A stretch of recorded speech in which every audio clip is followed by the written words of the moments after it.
Jangan begadang ya. Bentar ya. Jangan bergadang. Ya, oke. Wow. Apa?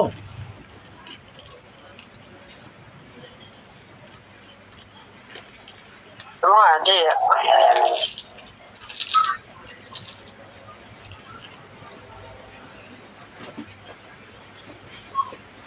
Oke.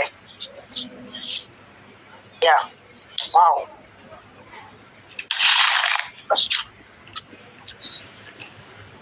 Bentar ya. Ya, dan begadang ini memang Alkitab ini secara langsung tentang berkata jangan begadang, tapi ada banyak prinsip yang menuntun kita untuk menjaga tubuh dan waktu istirahat dengan bijak. Nah, di 1 Korintus 6 ayat 19 sampai 20 itu dikatakan tubuh adalah dari Roh Kudus. Nah, di sini atau tidak tahukah kamu bahwa tubuhmu adalah bait Roh Kudus yang diam di dalam kamu, karena itu muliakanlah Allah dalam tubuhmu. Nah, di sini berkata itu kalau kita bergadang terus menerus tanpa alasan penting dapat melemahkan tubuh. Nah, membuat kita tidak fokus dan menggunakan semangat bahan kita untuk menjaga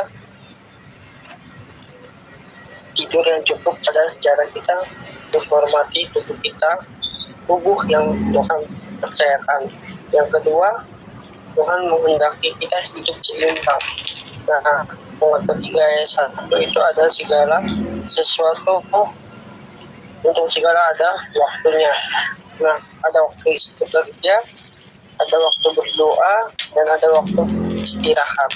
Kalau kita sering mengabaikan waktu kita istirahat demi urusan duniawi, nah hidup kita itu bisa kehilangan Bentar stop, keseimbangan. Per, kamu bacanya yang bener apa, Per? Jangan dieja, yang bener lah, tegas dikit.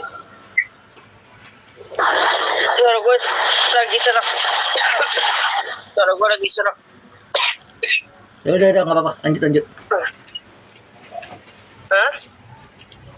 Lanjut. Nah, ya. Poin orang rajin tahu kapan harus kita berhenti. Nah, yang juga mengatakan kita dibilang jangan engkau mencintai tidur supaya engkau tidak jatuh miskin. Buka matamu, engkau akan kenyang dengan makanan. Nah, di ayat ini tidak melarang tidur, tetapi menekankan disiplinan waktu. Nah, kita tahu kalau orang rajin itu kapan harus bekerja, kapan istirahat. Nah, bukan begadang tanpa arah, melainkan bekerja dengan hikmat. Nah, Tuhan Yesus pun juga sendiri tahu dia kapan waktu istirahat.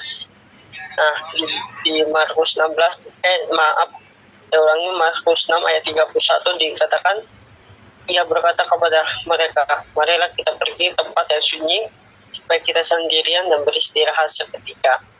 Nah, Tuhan Yesus mengajak murid-muridnya untuk beristirahat setelah mereka melayani. Artinya Tuhan tidak menghendaki kita memposir diri kita tanpa jeda. Nah, renungan singkatnya, inti dari firman ini, kadang kalau perlu, misalnya untuk 2 malam, untuk menjaga orang sakit, atau menyelesaikan tugas-tugas yang penting. Apabila kita dilakukan terus-menerus hingga mengganggu kesehatan kita, hubungan kita dengan Tuhan, itu sudah tidak bijak. Tuhan mau kita hidup seimbang, selaras, bekerja dengan rajin, baik dengan rajin di siang hari dan beristirahat dengan damai di malam hari. Mazmur 3 ayat 6 dikatakan, aku membandingkan diri lalu tidur aku bangun sebab Tuhan menopang aku. Itu saja. Adakah tambahan? Oh, udah lanjut seminar kan Per, lanjut aja lanjut. Ush. Ini udah poin ke 11. Cinta butuh bukti.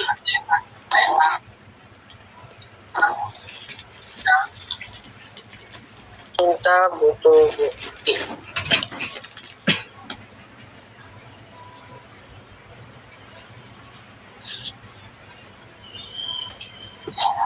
Ya.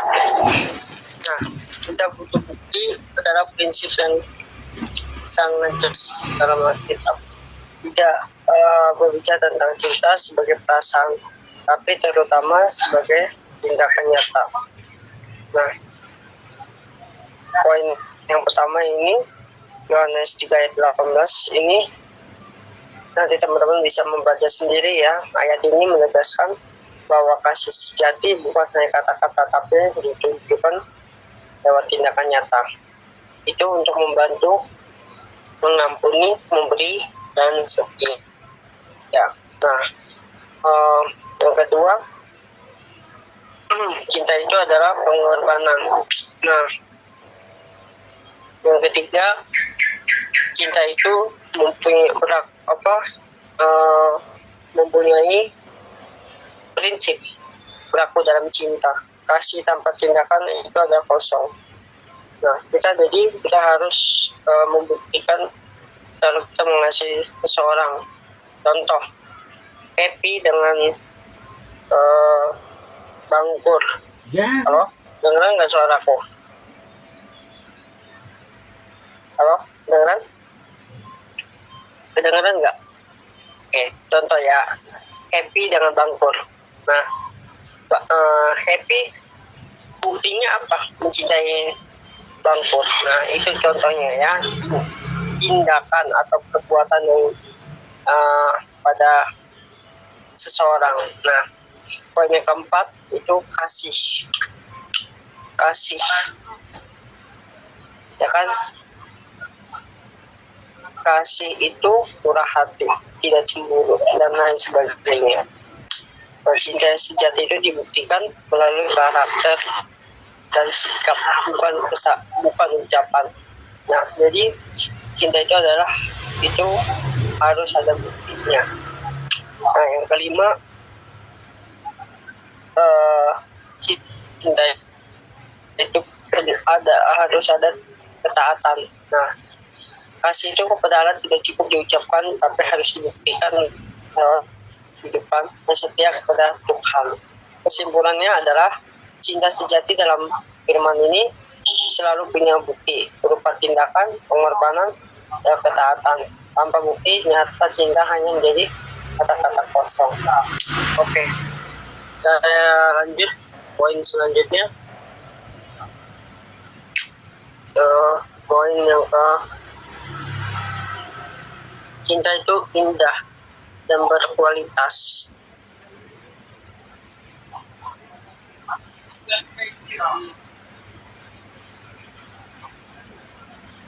Nah, cinta indah. Nah, cinta itu indah. Nah, cinta itu berasal dari Allah. Nah, 1 Yohanes 4 ayat 7 itu, saudara-saudaraku yang kekasih, marilah kita saling mengasihi, sebab kasih itu berasal dari Allah. Tiap orang mengasihi lahir dari Allah, itu mengenal Allah.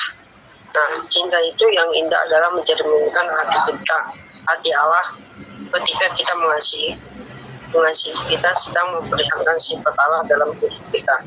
Yang kedua, cinta itu sabar dan tidak mencari keuntungan di diri kita sendiri. Nah, 1 Korintus 13 ayat 4 itu dikatakan kasih itu sabar, kasih itu murah hati, kasih itu tidak cemburu, ia tidak memegahkan diri dan tidak sombong. Nah, artinya apa sih? Cinta yang indah bukan tentang kepemilikan atau ego, tapi kita tentang memberi kita menerima dengan hati yang lembut. Nah,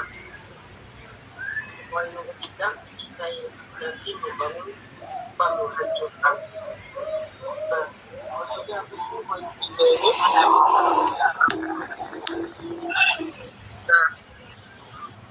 kita ini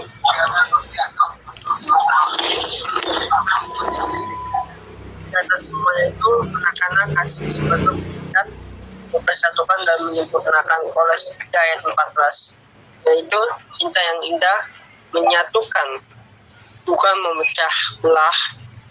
Jadi dia itu menjadi pengikat antara hubungan keluarga dan jemaat. Yang keempat, cinta terbesar adalah kasih Kristus. Nah, cinta yang paling indah adalah kasih Tuhan kita. Dia rela berkorban di atas kayu salib, cinta tanpa syarat dan tanpa batas. Dan yang terakhir, cinta yang indah membawa damai. Nah, walaupun kasih menutupi banyak sekali dosa.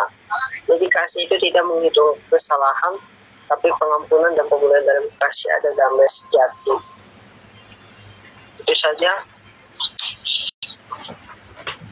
Selanjutnya akan saya serahkan kepada Epi untuk berbicara selanjutnya. Lanjut apa Per? Lanjut. Fokus lah. Cepet. Ini direkam loh Per, cepet. Biar nggak potong-potong. Oke. Yang itu Udah pegel. cinta yang berkualitas sudah. Udah. Sesi 21 itu cinta pada pandangan pertama ya. Astaga, ada lagi? Ya. Oke, lanjut. Aduh. Oke, poin 21 nanti lu ya Bang. Gua nggak bisa lagi, udah capek gua. Ya, lu aja lah, udah lanjut cepet dah. Udah jangan pilih cepet. Kerjakan. Oke. Aduh. Kita break dulu ya nanti ya. 2 poin lagi kita break ya. Aduh. Sekarang poin ini keberapa nih? Poin ini keberapa sekarang nih? Sebentar. 10, 11, 12 sudah. 13 sudah. Itu lu poin yang mana, Per? Poin yang mana? Hah? Lagi poin yang mana? Apa? Lagi poin yang mana? Udah poin ke-14. Wah, lu berarti nggak nyimak lu Bang.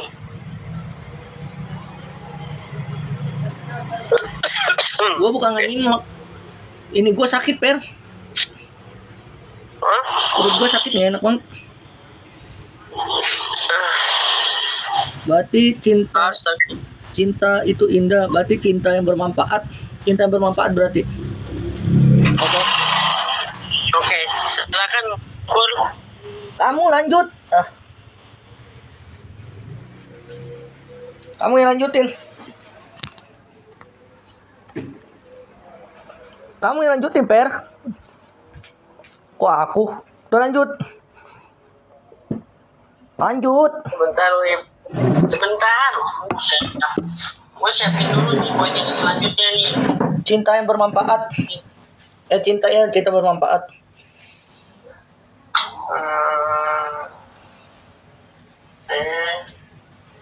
Oh, bisa lagi persiapan. Oke, silakan bisa.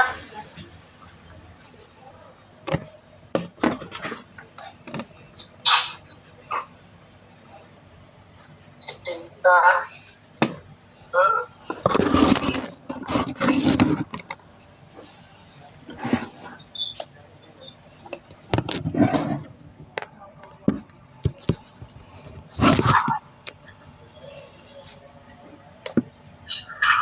Silakan, Per. Oke. Terus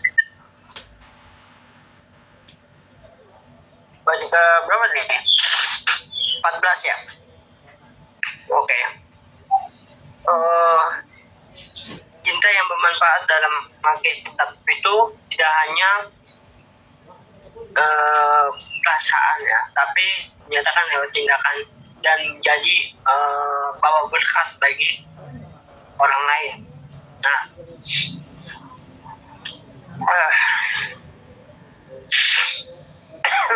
yang pertama cinta nyata dalam perbuatan. Nah, itu adalah cinta yang melakukan sesuatu, contoh, menolong, memberi, mendengarkan, dan mengampuni. Contohnya apa? Cinta yang bermanfaat. Nah, misalkan happy, misalkan happy dengan safety, misalkan ya, misalkan safety lagi sekarang lagi berduka. Nah, happy yaitu memberi mendengarkan curhatan ya. Nah, curhatan, doa pengampunan, ya kan, memberi kekuatan untuk safety, di mana keluarga yang dipanggil sama Tuhan. Nah, itu adalah cinta yang melakukan